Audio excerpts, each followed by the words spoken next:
Hi, I'm Sam with Batchstovez.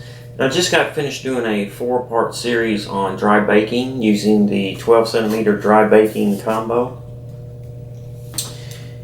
And the videos went really well. Got a lot of response from individuals from the videos. Those videos answered a lot of questions that I was getting about the 10 centimeter dry baking dish.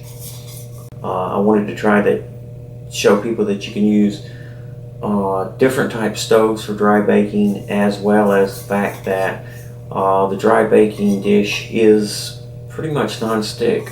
I'm sure there's going to be foods out there and things that you're going to try to bake that will stick to the dry baking dish, but for the most part the stuff that I tried I didn't have any problems with. I'm really pleased with the overall response I've got on the 12 centimeter dry baking combo, and I really appreciate all the support. The videos also generated a few more questions. I'm going to try to answer some of those questions. I was getting a lot of interest and feedback on the remote fueled alcohol stove that I showed in a couple of the baking videos. Now that stove, although it looked very similar to other ones made by Tinny over at Mooneyville Design, that stove was a stove that I made myself specifically for dry baking, so that I could show you that you could use this baking set with those type stoves to do some dry baking. I didn't realize it was going to get so much interest, so I decided to take the things I learned about that stove and make them try to make the stove a little bit better, add some things that I wanted in a remote fueled stove. One thing I found out with remote fueled stoves is that it's very hard to get your fuel level just right in order to send enough fuel to the stove to keep the temperature just where you want it. If it's too low, and if your fuel bottle is below the stove, it tends to starve the stove of fuel, and the flame will die down. If it's too high, it burns too hot, or it overflows the stove. It's kind of hard because it's not always just putting it on a level ground and keeping the output of the fuel bottle and the input of the stove level doesn't always seem to work. So I came up with this. This is I call it the ARF, the ARF, Adjustable Remote Feeder. Now, although this looks like an SS remote in appearance, in design it's completely different. And as you can see, it's two pieces, and the center piece is hollowed out so that you can adjust the height of the fuel bottle, and it gives you about an inch. It gives you about an inch of adjustment, thereabouts.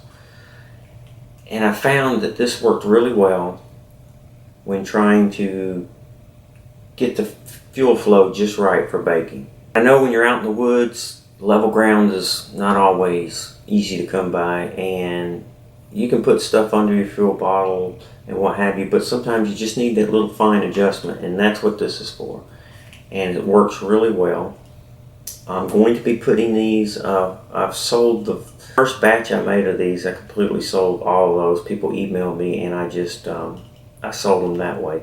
So I decided to add these to my website, along with my remote fed stove. But unlike the one you saw in the video, I've redesigned it a little bit and kind of tweaked it and made it a little bit better. This is what I came up with. Now, as you can see, it has 3 aluminum legs, and these legs swing out and then they lock in so they can't rotate,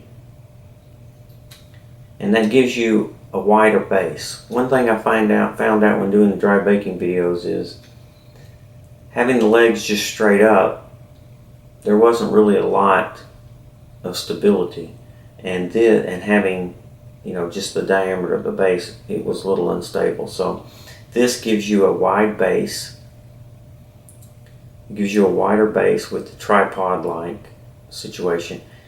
And you can also see that the legs are angled.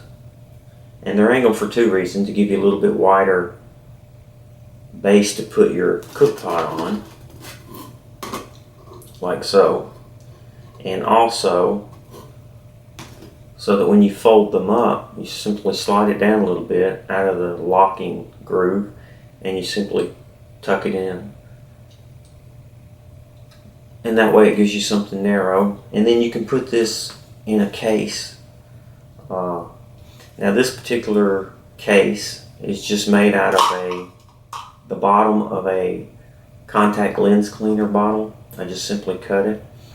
And the top just so happens to be a bottle from an ibuprofen bottle, the bottom of it.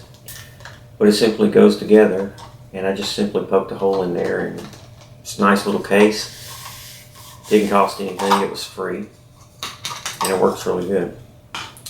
So this is my new stove. It's a little bit bigger than most of the stoves out there that other people are making. There's several people making these, and I think this is a little bit bigger. It weighs about let's say 2 3/4 ounces, 2.5, somewhere around in there. And I'm going to try to tweak it a little bit and get it down a little bit even more. But this is the basic design, and I'm going to call this the BR1, the Batchstovez Remote 1 series. And I'm going to put these on the website. If you're interested, stop by the website at www.BatchStovez.com. But I'll try to get some close-up shots of this, and you can kind of see it. The base is 2 1/4 inch, and the top is 1 3/4 inch. Not counting the width of the legs. It should be a good stove for baking. Works well with baking, and it should give you decent boil times. And I'll try to get some boil tests on the web shortly, on YouTube shortly. So I'm going to offer this with and without the feeder, and of course 18 inches of silicone fuel line. You can get the whole thing, or you can get them separate. I know a lot of people already got remote feeders, and a lot of people already got stoves and maybe just want the remote feeder. So stop by the website and check us out. I'm Sam at BatchStovez. Thanks for watching the video. Please subscribe to the YouTube channel and have a great day.